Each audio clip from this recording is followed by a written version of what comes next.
नमस्ते मित्रांनो, मी सचिन पाटील तुमचे स्वागत करतो फ्री मॅथ्स एज्युकेशनच्या यूट्यूब चॅनलमध्ये.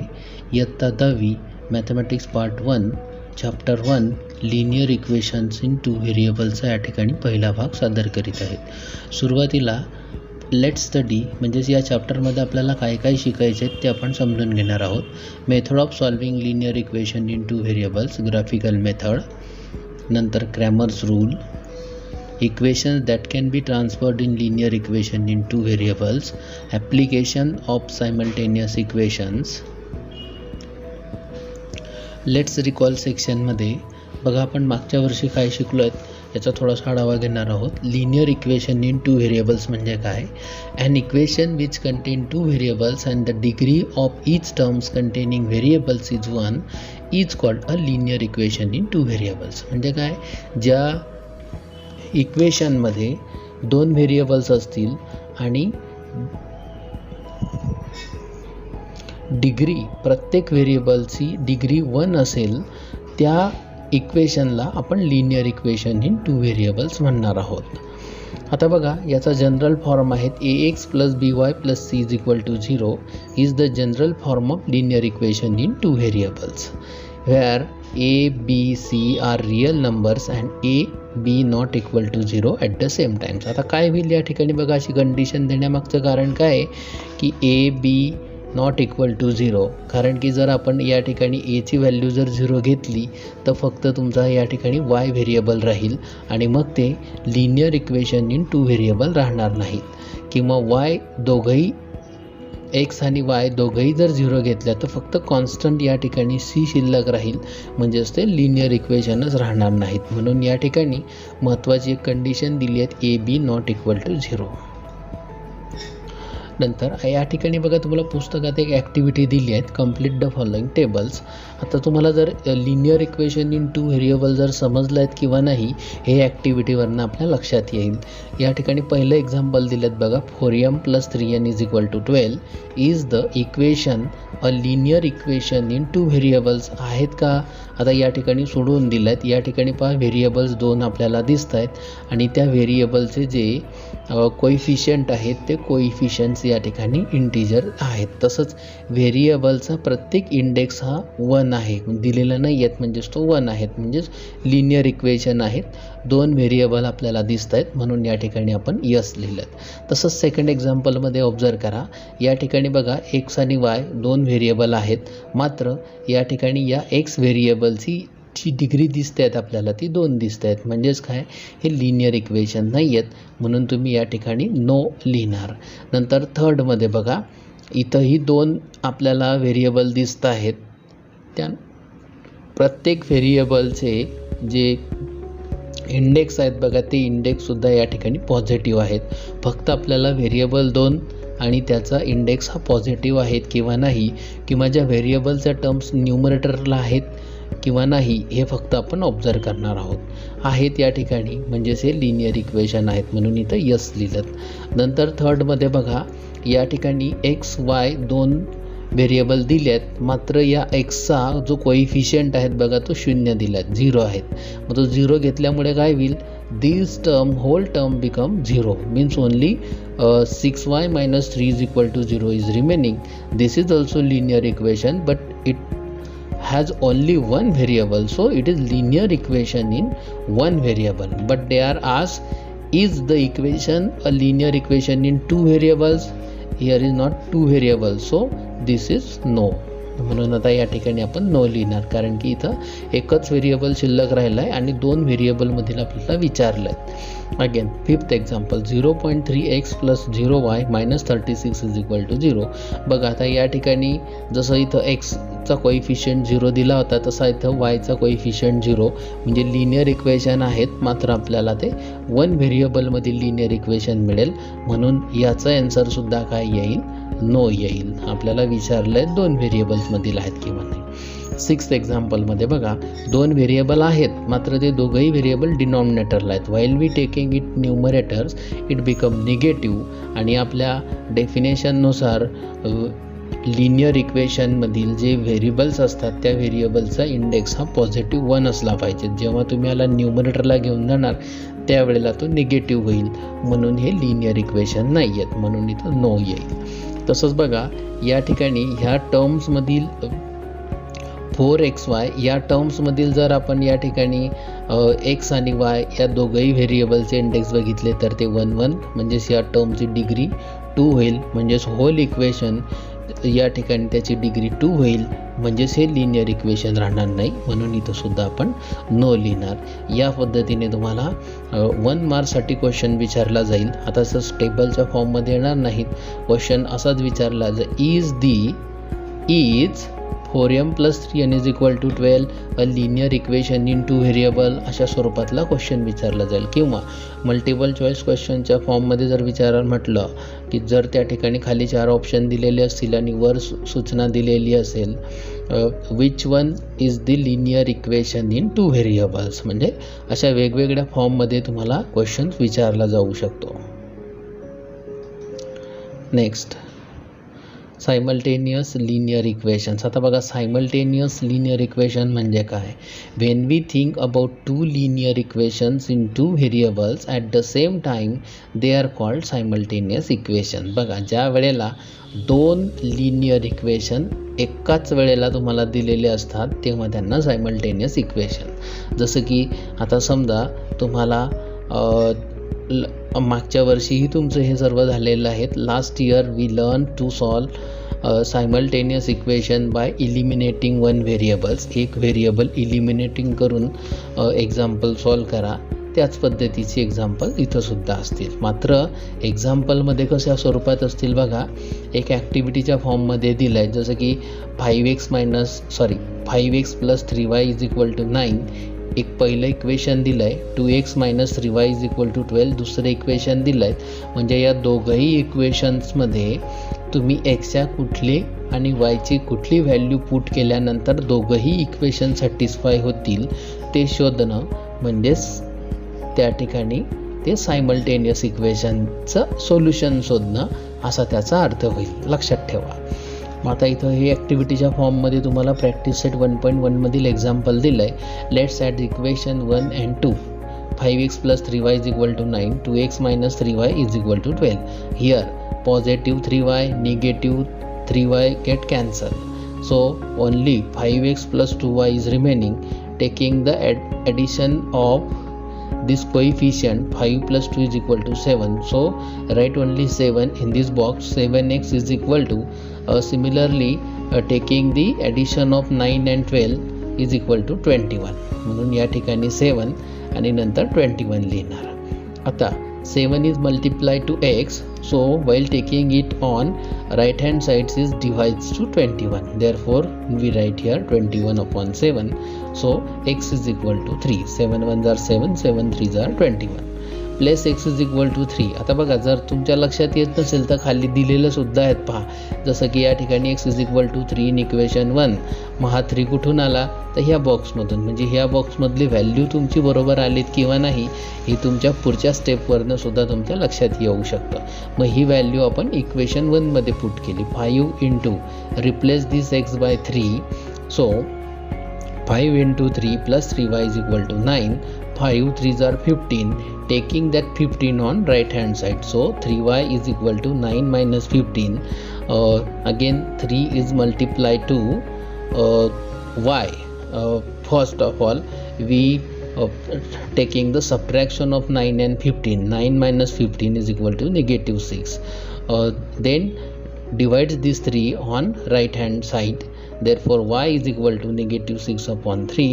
So y is equal to -2. Write that solution in the ordered pair form. कशा स्वरूपात लिहिणार त्याला?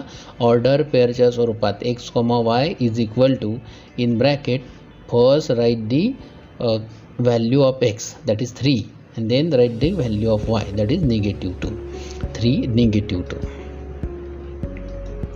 Then second equation, second example, solve the following simultaneous equation. Again they are given to you 2 equations. 3a plus 5b is equal to 26 and a plus 5b is equal to 22. Solution of this equation is 3a plus 5b is equal to 26. Then write a plus 5b is equal to 22. Subtract equation second from first. आता बघा या ठिकाणी subtraction घेणार, कारण की या 5b या दोघांचेही साईन जर तुम्ही बघितले तर ते पॉझिटिव्ह साईन आहेत. म्हणजेच काय होईल, आपल्याला या ठिकाणी काय करावं लागेल, दोघांची चिन्ह ज्या वेळेला डिफरंट असतील त्यावेळेला त्या दोघांची वजाबाकी होईल आणि त्या दोघंही टर्म्स कॅन्सल होतील. म्हणजेच 5b ह्या टर्म्स कॅन्सल होतील. ॲडिशन घेऊन कॅन्सल होतील का आता इथं? नाही.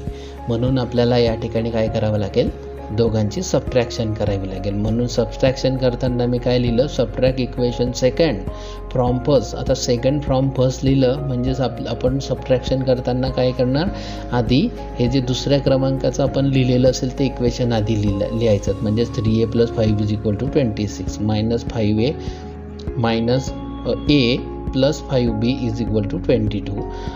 दोघांची आता सबट्रॅक्शन. आता जेव्हा सबट्रॅक्शन करतो त्यावेळेला दुसऱ्या इक्वेशनमधील जे काही प्रत्येक टर्म्स असतील त्या प्रत्येक टर्म्सच्या ज्या साईन असतील ते साईन बदलतील. हा एचं साईन आता या ठिकाणी काहीच दिलेलं नाही आहेत, म्हणजे ते पॉझिटिव्ह आहेत, म्हणून इथं होईल निगेटिव्ह. तसंच हा 5b सुद्धा पॉझिटिव्ह होता, त्या जागेवर हा होईल निगेटिव्ह. 22 सुद्धा काही चिन्ह दिलेलं नाही, म्हणजे पॉझिटिव्ह आहेत, म्हणून तो सुद्धा होईल या ठिकाणी निगेटिव्ह. या स्वरूपात आपण दोघांची या तिघही टर्मची या तिन्ही टर्म्समधून सबट्रॅक्शन करणार. मग 3a मायनस a म्हणजे किती येतील ते 2a. 5b get cancel. 26 minus 22 is equal to 4. बघा हे कॅन्सल झालेत, म्हणून 2a इज इक्वल टू 4. आता एची व्हॅल्यू आपल्याला फाइंड करायची आहेत, म्हणून आपण काय करणार, त्या 2ला या 4ने डिवाइड करणार. a is equal to 4 upon 2, a is equal to 2. In this way we find the value of a. आता बघा ही एची व्हॅल्यू या पहिल्या इक्वेशनमध्ये पुट करून तुम्हाला पटकन आन्सर शोधता येईल का सेकंडमध्ये? नक्कीच तुमचा आन्सर असेल सेकंडमध्ये, कारण की या ठिकाणी जर तुम्ही पहिल्यामध्ये टाकलं तर पुन्हा 3ने मल्टिप्लाय करावं लागेल, मग सबट्रॅक्शन. म्हणून आपण जर ती व्हॅल्यू सेकंड इक्वेशनमध्ये जर टाकलीत, बघा put this value in equation second we get, आपल्याला फक्त 2 मिळेल आणि तो सिम्पल दुसऱ्या बाजूने आपण नेऊ. म्हणून 2 plus 5b is equal to 22. 5b is equal to 22 minus 2. 5b is equal to 20. b is equal to 20 upon 5. b is equal to 4. 5 1 जार 5, 5 4 जार 20 होतात. म्हणून b इज इक्वल टू 4 असा आपला आन्सर या ठिकाणी येईल. आता एची व्हॅल्यू मिळाली, बीची व्हॅल्यू मिळाली, आपण लगेच खाली सोल्युशन लिहिणार. सोल्युशन a, b ऑर्डर पेअरच्या फॉर्ममध्ये इज इक्वल टू 2, b. काहींना असं जरी वाटलं की आपण वेगवेगळे लिहायचं तरी तुम्ही त्या ठिकाणी लिहू शकतात. पुढची जी एक्झाम्पल आहेत बघा 2, 3, 4, 5 ही तुम्हाला होमवर्कसाठी असतील, तुम्ही स्वतः सोडून बघण्याचा प्रयत्न करायचा. मी आता या ठिकाणी थोडंसं वेगळे एक्झाम्पल आहेत बघा 6 नंबरचे एक्झाम्पल ते पुन्हा सॉल्व करून दाखवणार आहेत. 1/3x plus y is equal to 10/3. Second equation is 2x plus 1/4y is equal to 11/4. हे काही वेगळं नसून बघा या ठिकाणी विद्यार्थी मित्रांनो 3 दिलेलं आहे. म्हणजे जर आपण प्रत्येक टर्म्सला जर 3ने मल्टिप्लाय केलं तसं घाबरून जायचं नाही. जर डिनॉमिनेटरला म्हणजे एखादा फ्रॅक्शन वगैरे जर दिसला तर आपण सरळ काय करायचं, त्या ठिकाणी त्यांचे LCM काढायचं आणि LCM काढल्यानंतर आपल्याला प्रत्येक टर्म्सला त्या नंबरने जर मल्टिप्लाय केलं तर डिनॉमिनेटरचे नंबर्स निघून जातात आणि आपल्याला एक लिनियर आणि ज्यामध्ये इंटिजर्स नंबर्स असतील, either they are positive or negative, अशा स्वरूपातलं इक्वेशन मिळेल. म्हणजे आता या ठिकाणी या पहिल्या आणि दुसऱ्या इक्वेशनमधील जर LCM आपण जर शोधला तर 3 आणि 3 यांचा LCM येईल 3. म्हणून multiply equation 1/3 and equation second by 4. म्हणजे सेकंड इक्वेशनला आपण 4ने जर मल्टिप्लाय केलं तर बघा हा डिनॉमिनेटरचे 3 आणि डिनॉमिनेटरचा 4 त्या ठिकाणी निघून जाईल. म्हणजेच आपल्याला फक्त बघा 3ने जर मल्टिप्लाय केलं 3 × 1/3 3 गेट कॅन्सल ओनली x म्हणजे 1x म्हणजेच काय त्या ठिकाणी x शिल्लक राहील. Similarly multiply this 3 to this term also. So 3 × y = 3y = 10/3 × 3 3 पुन्हा कॅन्सल होईल, फक्त 10 शिल्लक राहील. अशा स्वरूपातलं आपल्याला इक्वेशन मिळेल. त्याचप्रमाणे आपण 4ने जर याला मल्टिप्लाय केलं बघा 4ने मल्टिप्लाय करतोय सेकंड इक्वेशनला म्हणजेच काय तर प्रत्येक टर्म्सला आपल्याला मल्टिप्लाय करावं लागेल. 4 × 2x म्हणजेच तो होईल 8x प्लस 4 × 1/4 4 कॅन्सल होईल आणि फक्त त्या ठिकाणी काय शिल्लक राहील 1y म्हणजेच आपण फक्त y लिहिणार = 11/4 × 4 पुन्हा कॅन्सल होतील आणि फक्त 11 राहील. आता बघा नेहमीच्या स्वरूपातलं जसं तुम्हाला सेकंड थर्ड फोर्थ फिफ्थ किंवा पहिलं एक्झाम्पल आपल्याला आपण सोडवलं त्या स्वरूपातलं आपल्याला या ठिकाणी हे इक्वेशन मिळाले आहे थर्ड आणि फोर्थ. आता या इक्वेशनची मग आता आपण ॲडिशन करायची का सबट्रॅक्शन करायची का कशाने त्यांचे कोइफिशियंट इक्वल करून आपल्याला सबट्रॅक्शन करायची ते ठरवायचं. आपण आता काय करू या ठिकाणी नाऊ मल्टिप्लाय इक्वेशन 4/3 या फोर्थ इक्वेशनला 3ने मल्टिप्लाय करू म्हणजेच वायचा कोइफिशियंट सारखा होईल. त्याआधी बघा दोघांची चिन्ह सारखी आहेत. आधी आपण मल्टिप्लिकेशन करू 8 × 3 24x कारण 3ने प्रत्येक टर्मला मल्टिप्लाय करावं लागणार आहेत. 3 × y 3y = 11 × 3 = 33 या ठिकाणी हे फिफ्थ इक्वेशन्स आपल्याला मिळेल. आता आपण या थर्डचा आणि फिफ्थचा विचार करू. दोघांचे कोइफिशियंट आता या y व्हेरिएबलचे कोइफिशियंट इक्वल झालेले आहेत म्हणून आपण त्या दोघांची सबट्रॅक्शन करू. आता सबट्रॅक्शन करताना जर तुम्ही xमधून 24 जर मायनस केलात तर त्या ठिकाणी तुम्हाला निगेटिव्ह नंबर मिळेल. म्हणून आपल्याला 24मधून x मायनस करायचं आहे म्हणून आपण लिहिताना खाली सबट्रॅक्ट इक्वेशन 3 फ्रॉम 5 म्हणून आपण आता या ठिकाणी फिफ्थ नंबरचं जे इक्वेशन असेल ते आधी लिहिणार. बघा या ठिकाणी फिफ्थ नंबरचं इक्वेशन लिहिलं त्यातनं मी हे थर्ड नंबरचं इक्वेशन्स मायनस करतो आहे. जेव्हा सेकंड इक्वेशन मायनस करतो तेव्हा आपण प्रत्येक ज्या टर्म्स असतील त्या टर्मची चिन्ह बदलवतो. म्हणून या ठिकाणी या एक्सचं पण चिन्ह बदलेल 3yचं पण आणि 10चं पण आणि ते पॉझिटिव्ह आहेत तिघंही म्हणून ते तिघंही निगेटिव्ह होतील. आता सबट्रॅक्शन करा 24xमधनं x मायनस केला 23x आणि हा 3y कॅन्सल होईल आणि फक्त काय राहील 33 - 10 = 23. दोघांचं मल्टिप्लाय बघा या ठिकाणी 23 हा पुन्हा या राईट हँड साईडला जाईल तो 23/23 म्हणजेच x = 1 त्या ठिकाणी शिल्लक राहील म्हणजे आपल्याला x ची व्हॅल्यू मिळाली. Put this value in equation third. आता या ठिकाणी पहिल्यामध्ये दुसऱ्यामध्ये तिसऱ्यामध्ये आणि चौथ्यामध्ये पाचव्यामध्येही तुम्ही कुठेही पुट करू शकता.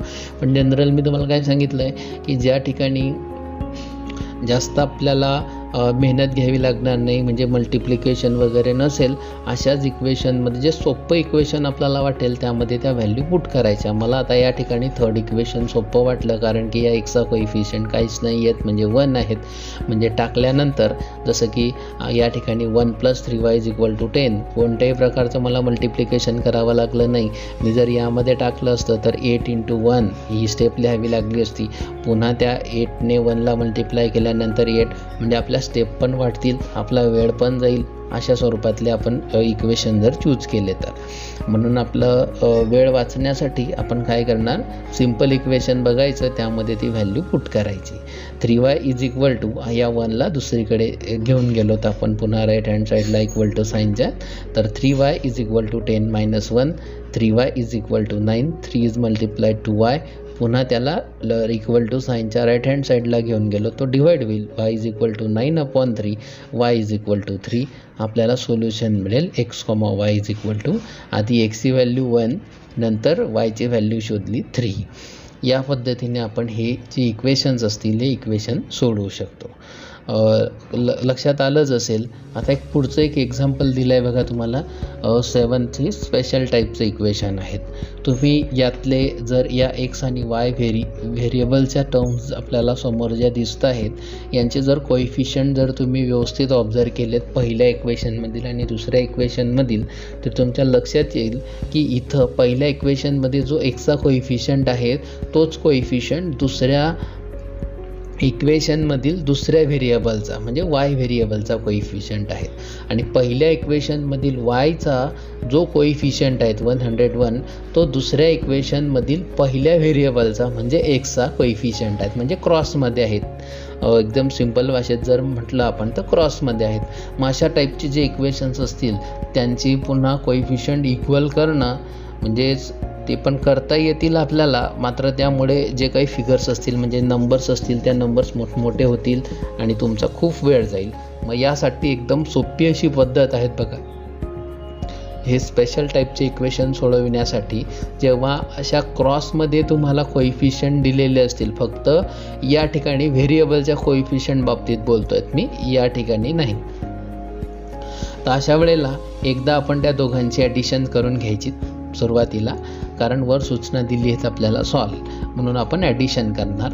ॲडिशन केल्यानंतर बघा आपल्याला काय मिळतं तर 99x + 101y = 499 + 101x + 99y = 501, 200x + 200y = 1000.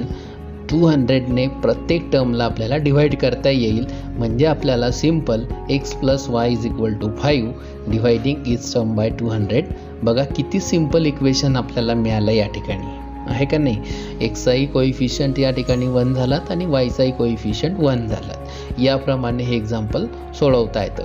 आता पहिल्यांदा आपण ॲडिशन घेतली आहे, आता दुसऱ्यांदा आपण काय करायचं, त्या दोघंही इक्वेशनची सबट्रॅक्शन करायची. आता सबट्रॅक्शन करताना पहा मी पुन्हा काय लिहिलं आहे, सबट्रॅक्ट इक्वेशन 1 फ्रॉम सेकंड. आता 1 फ्रॉम सेकंड म्हणजे अगोदर आपल्याला सेकंड इक्वेशन लिहावं लागेल. लक्षात ठेवा विद्यार्थी मित्रांनो, ही जी काही लिहिण्याची पद्धत आहे, जेव्हा आपण फ्रॉम असा शब्द लिहितो त्यावेळेला फ्रॉम नंतरचा जो नंबर दिलेला असेल त्या नंबरचं इक्वेशन आधी लिहावं लागतं. म्हणून या ठिकाणी बघा सेकंड इक्वेशन मी आधी लिहिलं आहे 101x + 99y = 501 आणि नंतर त्यातनं पहिलं सबट्रॅक्ट केलं 99x + 101y = 499. दोघांची सबट्रॅक्शन. आता बघा ॲडिशन करताना चिन्ह बदलत नाही, मात्र सबट्रॅक्शन करताना चिन्ह बदलतात. म्हणून आपण या दोघांची जी सबट्रॅक्शन करतोय या सबट्रॅक्शनमध्ये 101x - 99x = 2x - 2y = 2 divide केलं आपण प्रत्येक टर्म्सला 2ने, आपल्याला मिळेल x - y = 1. हे झालं या ठिकाणी फोर्थ इक्वेशन. आता बघा या थर्ड आणि फोर्थ इक्वेशनचा आपण जर या विचार केलात दोघांची आपण पुन्हा जर ॲडिशन घेतली बघा थर्ड आणि फोर्थ इक्वेशनची, adding equation third and fourth, आपल्याला एक व्हेरिएबल जो आहे तो एक व्हेरिएबल आपला कॅन्सल होईल. x + y = 5, x - y = 1 म्हणजेच 2x, y कॅन्सल होईल, 2x = 6 या ठिकाणी आपल्याला मिळेल. आता बघा x = 6/2, पुन्हा आपण हा 2 मल्टिप्लाय आहे तो दुसरीकडे जाताना डिवाइड होईल, म्हणजे 6/2 एक्सची व्हॅल्यू आपल्याला या ठिकाणी मिळेल 3. बघा आता किती सिंपल झालं हे.